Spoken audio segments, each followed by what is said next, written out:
So like CT said, we are in a series called Unqualified.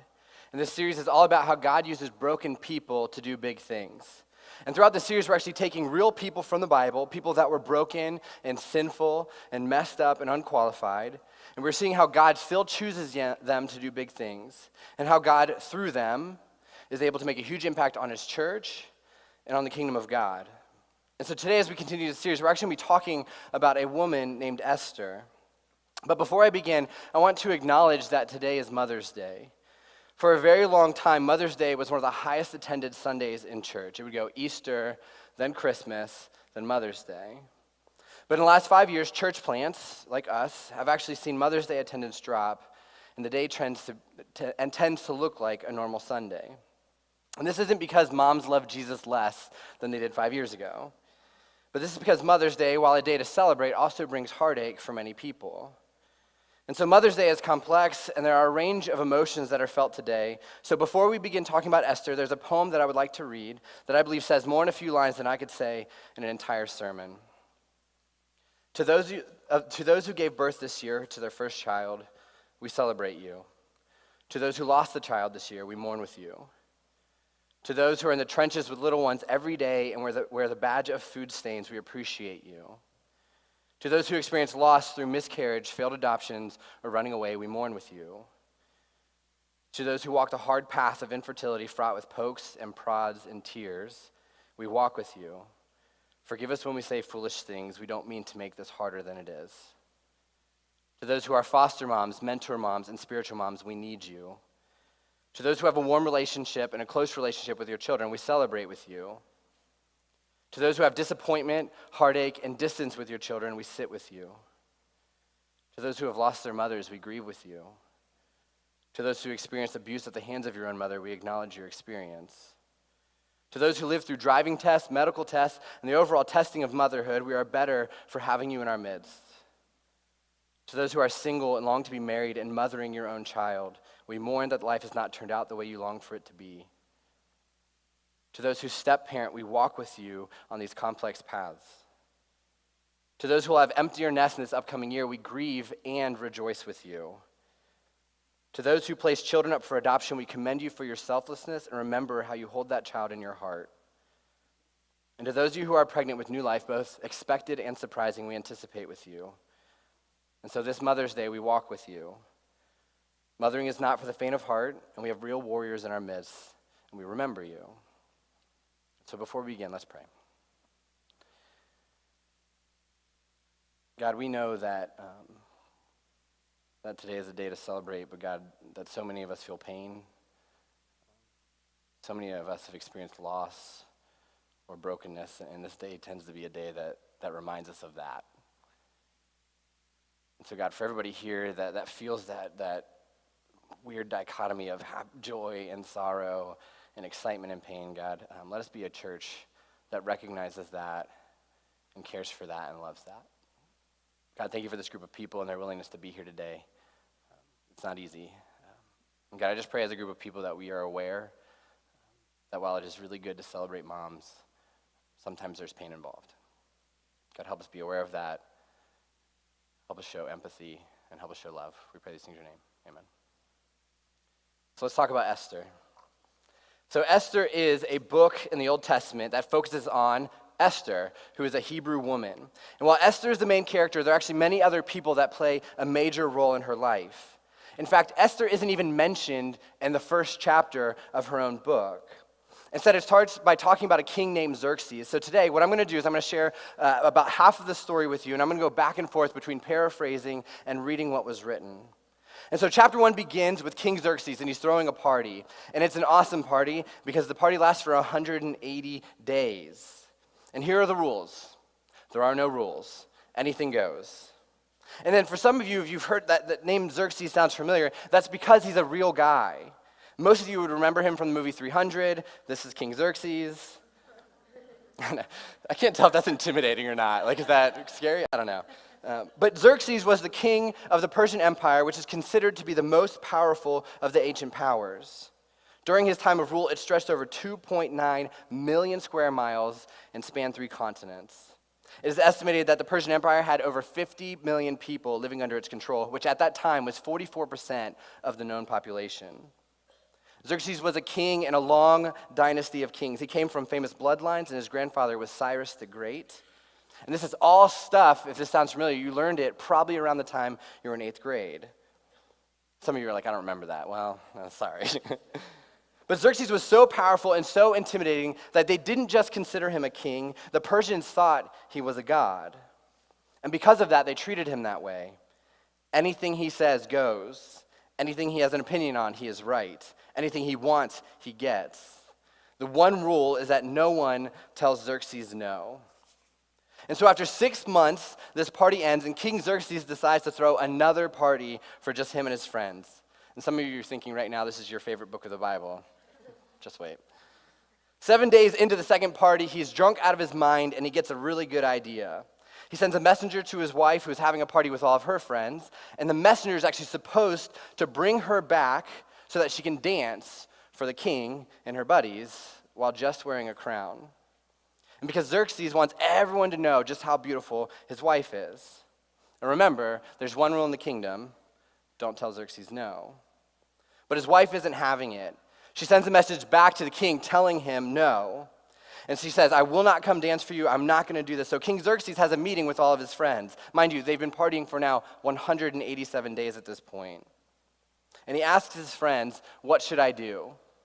And in Esther 1:16, this is what it says. Then Memucan replied in the presence of the king and the nobles, Queen Vashti has done wrong, not only against the king, but also against all the nobles and the peoples of all the provinces of King Xerxes.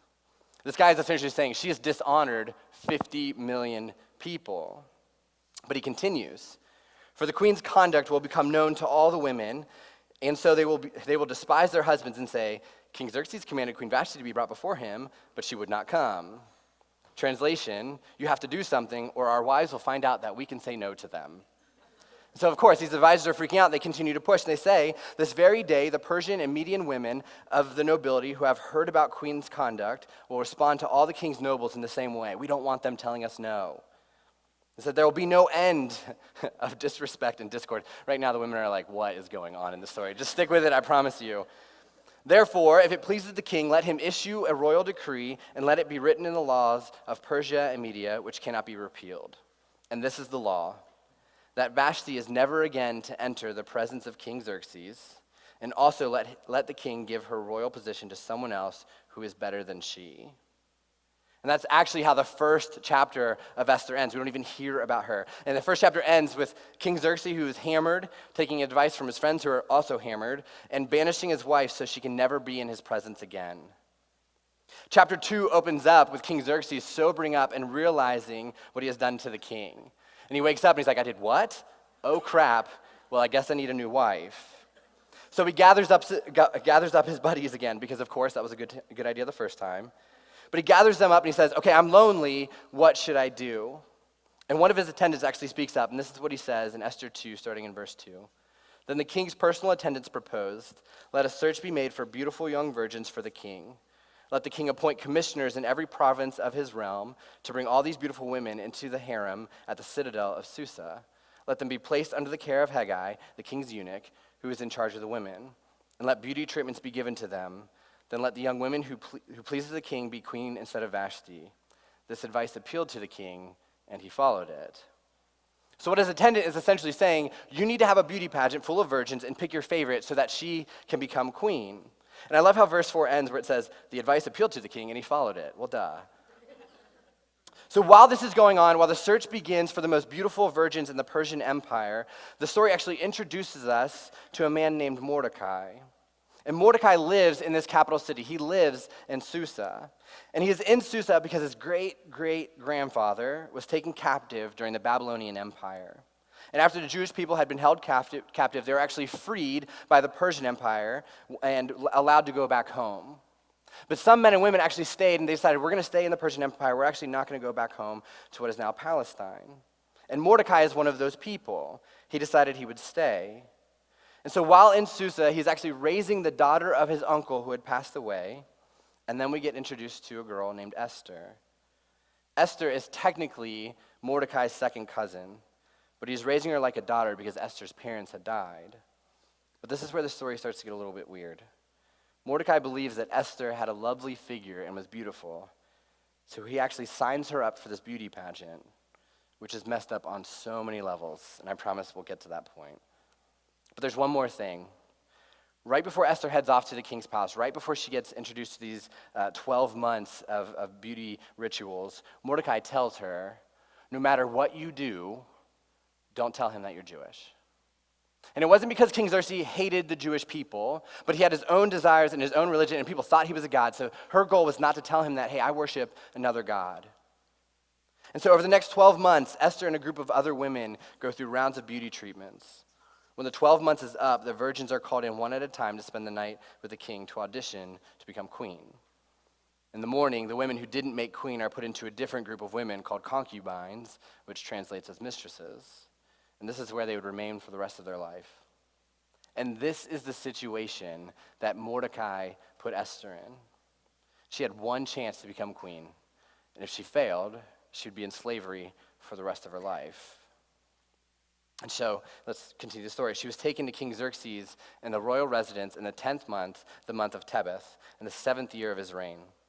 Now the king was attracted to Esther more than any of the other women, and she won his favor and approval more than any of the other virgins. So he set a royal crown on her head and made her queen instead of Vashti. So she won. And that's actually how chapter 2 ends, with Esther being made queen. Chapter 3 is when things start to get good. We finally meet the villain of the story. It's not Xerxes. It's a man named Haman. And he's one of Xerxes' advisors who's been working himself up through the ranks. And we actually learn in chapter 3 that he gets a really big promotion. And this makes him so important that there's a law that when he walks through town, everyone has to bow down to him and tell him how awesome he is.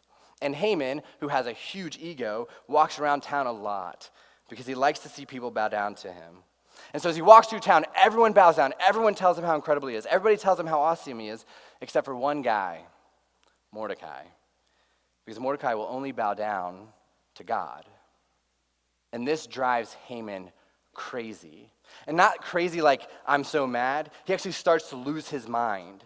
So much so that he actually wants Mordecai to die. But he doesn't end there. He actually takes it to the next level and adds an extra measure of crazy. And says that not only do I want Mordecai to die, I want his whole family to die.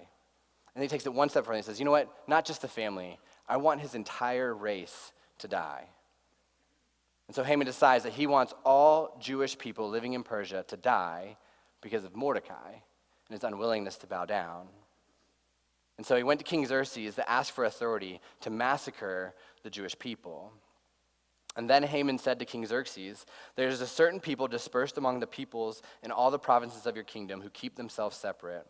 Their customs are different from those of all other people, and they do not obey the king or the king's laws. It is not in the king's best interest to tolerate them. If it pleases the king, let a decree be issued to destroy them, and I will give 10,000 talents of silver to the king's administrators for the royal treasury. And like I said, Haman is a villain. And he sells it to King Xerxes by saying, there are these people who are everywhere throughout your kingdom, and they don't listen to your laws. They don't obey your laws. They don't look at you as God. And Haman says, I'm just looking out for you, but I think it's in your best interest to destroy them. He takes it a step further. He says, I care for you so much, and I love you so much that I'll actually pay for it out of my own pocket because I'm just a good guy. So Haman's desire is to pay the kingdom to destroy the Jewish people. And King Xerxes is like, awesome, thanks, do what you please. And you know what? Keep your money because I don't know any Jewish people except the woman that he's married to, who at that point still hadn't told him that she was Jewish. And so the king, who is pretty sure he doesn't know any Jewish people, signs the new law. On this day of this month, you're allowed to kill any Jewish person you wish and take their stuff. And Haman is happy because he can finally punish Mordecai. And that's how chapter 3 ends. Chapter 4 begins with Mordecai and the Jewish people finding out about the upcoming massacre. They are distraught, and they actually go into a season of fasting and weeping in hopes that God will intervene. And during that time, Esther actually finds out about Mordecai's distress and sends a messenger to find out what is going on, because at that point, she still didn't have a clue that law had been written. And so the messenger talks to Mordecai and returns to tell Esther about Haman's law and to beg her to go to Xerxes and convince him to change his mind. But Esther actually sends word back saying, the king thinks he is a god. You don't change his mind.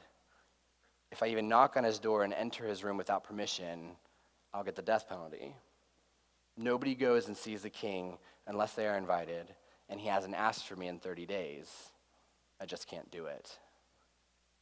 When Esther's words were reported to Mordecai, he sent back this answer. Do not think because you are in the king's house, you alone of all the Jews will escape. For if you remain silent at this time, relief and deliverance for the Jews will arise from another place, but you and your father's family will perish. And who knows but that you have come to your royal position for such a time as this. And there's actually a lot more to the story of Esther, but we're actually going to pause here for a quick moment. Now, some of you grew up in church and you've heard this story before, probably a more PG version, but here's the actual story of Esther in one paragraph. There's a Jewish man named Mordecai who pimps out his underage cousin to have beauty pageant sex with the king. And if she does a good job, she'll become queen. But if she loses, she'll be a sex slave for the rest of her life. Luckily, she wins. And even though the Jewish people haven't thought about God or even consulted God in the whole process, when things get bad and Haman convinces the king to execute all the Jews, they run back to God and they fast and they beg God to protect them. You know, that's the real story. It's not really the version that you would hear growing up if you went to Sunday school. And if you've been to church your whole life, it's really easy to sanitize that story and ignore the situation that Esther is put in. I mean, truly think about it. She didn't want her parents to die. She didn't want to be queen. She certainly didn't want to be a sex slave or killed. She didn't want to have to put her own life on the line because of Haman's grudge with Mordecai. She didn't choose this life. This is not how she expected it to go. But there she was, standing in the palace with the opportunity to save the Jewish people. And she's hesitant, which makes sense. But she's hesitant because she thinks she's unqualified to save the Jewish people because she didn't choose to be in the position she was in. Because she didn't want to be a hero. She didn't even want to be a queen. This wasn't the life that she asked for. This wasn't the life that she dreamt of. This wasn't her desire. And we relate to that story because that feels true for so many of us. We believe that we're unqualified because our life doesn't look the way we expected, or the way we hoped, or the way we planned it would be. See, throughout the story of Esther, bad stuff happened to her. Now, Esther wasn't perfect. She messed up too. But so much of the story of Esther is about brokenness that she didn't cause. And some of this is just the hardships of life, like losing her parents. This wasn't because anything Esther did wrong. This wasn't because God wanted to force her into the situation. It was just a part of life, a reminder that our world is broken. But a lot of the bad stuff came at the hands of other people, whether it was Xerxes or Mordecai or Haman. Their sin created brokenness and pain for Esther. Their sin put her in a situation that she didn't want to be in. And in this story, all of this brokenness brought her to a fork in the road moment. And she had to come to a place where she asked herself, what am I going to do with my life from this point on? And this is real life. So many of you have experienced pain and brokenness that you didn't cause. Some of it we did cause, and we'll talk about that in a few weeks, about how God moves through the brokenness that we cause in our own lives. But a lot of the brokenness that we experience come from other people. And to be honest, I know that's true because of my own life. Nobody can take a look at their whole life and think nobody has hurt me, right? That everybody in my life, that everybody in my family, that everybody in my school, that everybody at work, every day treated me the right way. So we have to be honest about the past wrongs that are done to us. But there comes a point where we have to stop pointing the fingers at people. We have to stop saying, you shouldn't have done that, or that shouldn't have happened to me, or why did this happen to me? And this is also true for the brokenness we experience that nobody caused. The brokenness from the loss of a loved one, the brokenness from infertility, the brokenness from loneliness. Whether our pain and brokenness come from others or just life sucking, we have to stop asking, why did this happen to me? And I'm not saying you shouldn't ask that question. You just can't get stuck there. I'm going to say that again. I'm not saying you shouldn't ask that question. I'm saying you just can't get stuck there. Because you're right. Your husband shouldn't have left you. Your friend shouldn't have betrayed you in that way. Your boss shouldn't have broken your trust. But if you get stuck there, your life is capped and it's done. But you have to move on to a better question. And the question is not, why did this happen to me? It's, what am I going to do with my life from this point on?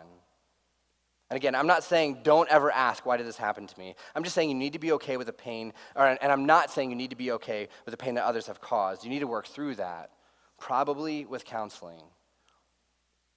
But as a pastor, I often hear stories, and the number one question that always accompanies those stories is, why did that happen to me? But let's be honest, there is no big answer that will satisfy. And I'm not talking about the little stuff. I'm talking about cancer happening. I'm talking about not being able to get pregnant. I'm talking about losing a child. I'm talking about someone who committed their life to another person and that person breaking their promise. They ask, why did that happen? But let me ask you, is there any answer that I could give that would satisfy you now? That would make it feel okay? If Jesus himself stood in your living room and said, let me explain why that happened, would it make you feel better? For being honest, the answer is no. And so we ask, why did this happen to me? It's a good question, but you can't get stuck there. The better question to ask is, what am I going to do with my life from this point on? I don't know why that happened, and I might not know until I stand in front of Jesus one day, and I still might not like it, but what am I going to do with my life from this point on? And this was the message that Mordecai was hoping that Esther would realize. When he reaches back out to her, he tells her, you have to do something. You can't just stand there. You can save us, but you have to do something. You can't just sit and go, why is this happening to me? You have to figure out, what are you going to do next? And so that's why Mordecai says, for if you remain silent at this time.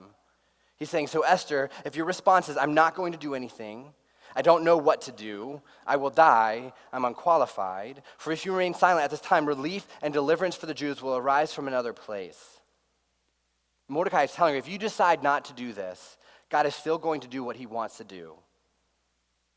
And here's the takeaway with that. If God decides he wants to do something, he will do it. And nobody can ruin or stop his plans, including pain that life has caused or the mistakes that other people have made to impact your life. And here's the other really important verse in the story of Esther. And Mordecai actually calls out a really important thing that Esther has probably forgotten. And to be honest, we have probably forgotten when it comes to our own life. And this is probably the most famous verse in the book of Esther. And this is what Mordecai said. And who knows but that you've come to your royal position for such a time as this. He's saying, hey, Esther, maybe the reason why you won that beauty contest, maybe the reason why the king listens to you, maybe all the things that you've gone through is for this moment in time, because you're in a unique place to do what only someone in your position can do. You know, regardless of how you got there in your life, what are you going to do with your life from this point on? Listen, I'm not saying that you should be here, and I'm not saying that how you got there is good. Some of us are looking at our life right now, and you're thinking, I don't like where I am. I don't like this life. This wasn't what I chose. This wasn't what I wanted when I was younger. But regardless of how you got there, what if where you are, and what if you are where you are and you have what you have because of the things that have happened in your life? You didn't choose to be single. A lot of you didn't choose to be divorced. You didn't choose to be childless. You didn't choose to be sexually abused. You didn't choose to be betrayed by a friend. But God can still do big things through you, even if you are in a situation you didn't choose to be in. Because you are uniquely in a place to do something that only you can do. So what if God is saying, I want you to do that because nobody understands better than you? What if your whole life has been leading up to such a time as this? The good things, the bad things. And listen, I don't know your story, but if it's anything like mine, it probably includes a lot of brokenness, most of which I caused. But a lot was caused by other people in my life or just the hardships of life. And there are 1,000 reasons why you shouldn't be where you are or have what you have or have what happened to you happen to you. So maybe you are uniquely in a place to help your friend through their divorce because you've been there. Maybe you are uniquely in a place to console your coworker after another negative pregnancy test because you know that heartache. Maybe you're uniquely in a place to encourage your children to love and care for their classmates because of the bullying you experienced in high school. Maybe you are uniquely in a place to do something that only you can do. Now let me save some time and spare you all writing me a bunch of emails or Facebook messages later. I'm not saying that everything that has happened in your life is God's will for your life. That's just not true. There are a lot of things that have happened in your life that were not God's plan or God's will. God's will for your life is that nobody will ever hurt you. God's will for your life is that nobody will ever sin against you. And so if this has happened to you, I'm not saying that this is God's will. What I'm saying is that God is there. And if you're in the middle of something right now, just look around because God is there. And God can use you in all of your pain and brokenness to do big things, whether you caused it or not. And we know this is true because of the story of Esther. Esther could have sat there and thought, I'm unqualified to handle this situation because I didn't want to be here in the first place. This isn't the life I wanted. This isn't the life I planned for. Why did this happen to me? But instead, Esther asks herself, what am I going to do with my life from this point on? After her correspondence with Mordecai, she went to wait by the king's door, hoping that he would find favor. But Esther knew that if he opened the door and didn't want to see her, she would be killed. But there she stood. And when Xerxes opened the door, he saw Esther and realized how much he missed her. And he missed her so much that he told her that he would give her anything that she wanted. And so Esther did what Esther knew best, which was invite him to a party. And when that party ended, she actually threw him another party. And during the second party, King Xerxes asked her again, what can I do for you? I will give you anything. And that's when Esther asked Xerxes to spare her people. It was not only against her people, but against herself and her family. Xerxes would oblige and dissolve Haman's law and save the Jewish people, all because Esther was uniquely in a place to do something that only she could do. I'm going to wrap up with one story. And as I mentioned earlier, Mother's Day can be such a bittersweet day. In fact, some of my closest friends would tell you that today is a reminder of joy and pain. 3 years ago today, 2 of my friends had their son pass away at 26 days old. And this was definitely not what they wanted for their life. It wasn't what they had hoped for. It wasn't what they deserved. They never asked to be the people who would experience the loss of a child. But for the last 3 years, they have navigated celebrating the life of their son Sammy while also experiencing grief. And sadly, they aren't the only friends that we have that have experienced child loss. I shared this story a few weeks ago. This January, our friends Jay and Jess had their 6-month-old son pass away, and they were devastated. As the news spread that baby James had passed away, I reached out to Jay, and for over an hour, he shared his favorite memories of James. He shared with me the pain that he was feeling. He shared with me the confusion about why he and Jess were going to go through this loss. But as the conversation drew to a close, I prayed for him, and I asked him if there was anything else that I could do. And through tears, he asked me a question that I didn't know how to answer. He asked me, what do I do now? How do I move forward? How do I live my life with this pain? And all I could do was apologize. I told him I was sorry, but I didn't know how to answer that question. But I did know some people who could help. When I got off the phone with Jay, the first thing I did was reach out to our friends who knew that pain. And all I said to him was that I know you didn't ask to be the people who understand this pain. And I know you didn't ask to be the people who could answer questions about how to move forward after the loss of a child. But if you can, please reach out to Jay and Jess. And that's exactly what they did. Because they knew they were uniquely in a place to love Jay and Jess, and they could do that in a way that very few people really know how. So I don't know what you've experienced in your life. I don't know what's been done to you. I have no idea what life has thrown at you. I know that it's not easy. I know that it brings pain. I know that it brings brokenness. And so I want you to know this. God can still do big things through you, even if you're in a situation you didn't choose to be in. But it starts with us taking a step back and looking at our life and saying, maybe, just maybe I'm in a situation for just a time as this. Let's pray. God, thank you so much that through our brokenness and our pain, through our sin, through our shortcomings, God, that you still want to use us to glorify you. God, that you still give us opportunities to love and care for people. God, I know so many of us have experienced pain that came at the hands of other people, or honestly just came at the hands of a really tough life. Living is very hard. But God, we're so thankful for stories like this where we get to see Esther time and time again be treated poorly and abused by family and put in situations she didn't want to be in, and yet, God, you still chose to use her. She was able to save her entire people group. God, I pray today as we struggle with that pain, we struggle with that brokenness, and we struggle with those people that have hurt us, God, that honestly we take a step toward forgiveness,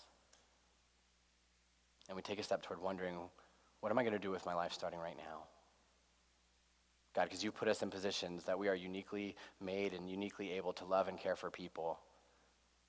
And we don't always see it, so God, we pray that you open up our eyes so that we can see it and be a part of that. God, thank you so much for choosing unqualified people. God, thank you so much for using us to glorify you and to make this place a better place. We love you and pray these things in your name. Amen.